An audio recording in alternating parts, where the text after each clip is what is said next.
I'm Dale Wheeler with Education Destinations, and I'm demonstrating techniques for the head and neck. Today I have Sheila, my friend, with me, and I will be doing these demonstrations with her.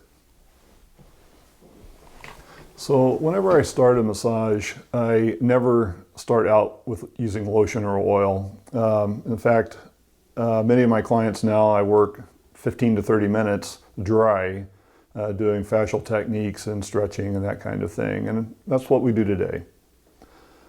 So Sheila, as I do my work here today, please let me know if I run into any spots that are tender, that I can spend more time on, or if anything refers down your arm, up your jaw, behind your head, any place like that. Okay. So just feel free to speak up whenever. I will. If the pressure is too much, please let me know. If you prefer more, let me know that as well.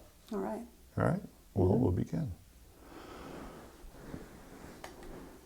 So instead of just diving right into the problem area, if Sheila had a headache or a neck issue going on, instead of just jumping right on that, I like to just be more general to start with. So start out with some traction with a little bit of lift and a wave here. Starting upper rhomboids, levator scapula area. C7, C6. And throughout the day, as always, let's not be in a hurry. I like to get a little bit of motion into the cervical spine. Notice how my traction, when I traction the neck, that I'm not using my biceps so much as I am leaning back into the work, letting my body weight provide the traction. You slowly work up posterior neck. Now I'm in the suboccipitals, and here I especially like to raise a little bit higher, letting the weight of her head drop back.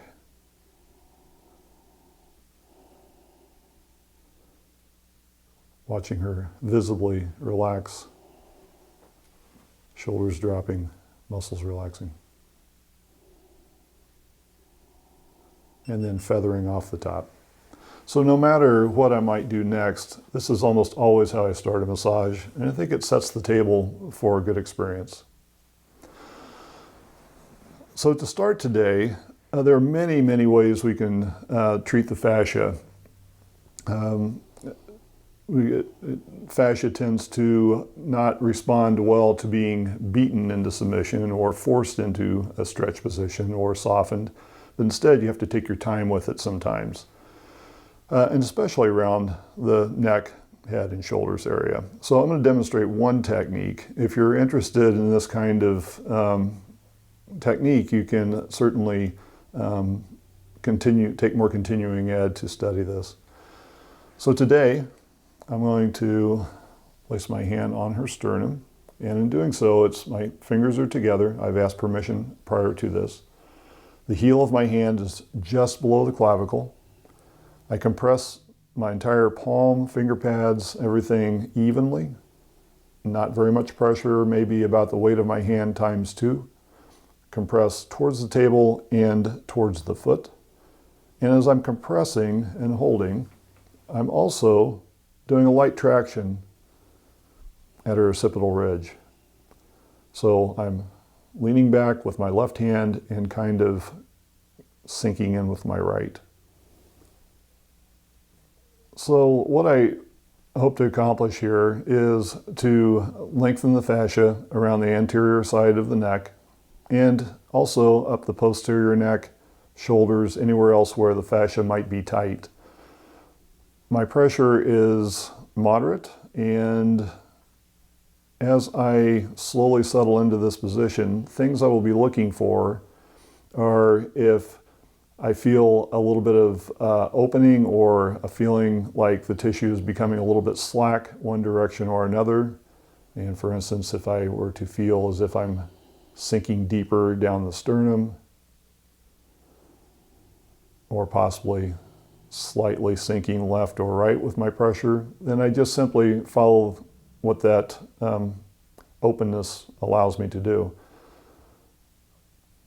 I want to make sure that when I am doing this particular position that my forearm is not near her cheek or resting against her head, so that she feels open to rolling her neck or her head or any other position she wants to glide into during this fascial release.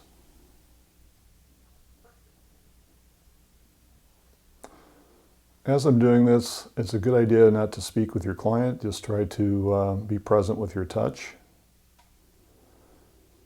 And oftentimes, releases don't come very quickly. Sometimes it may take 3 or 4 minutes, so please give yourself plenty of time.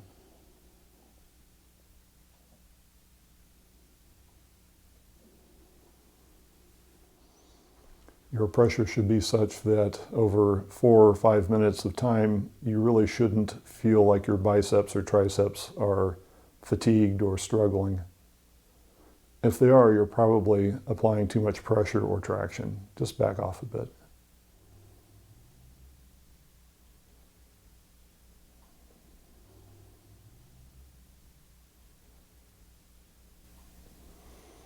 So things I'm feeling,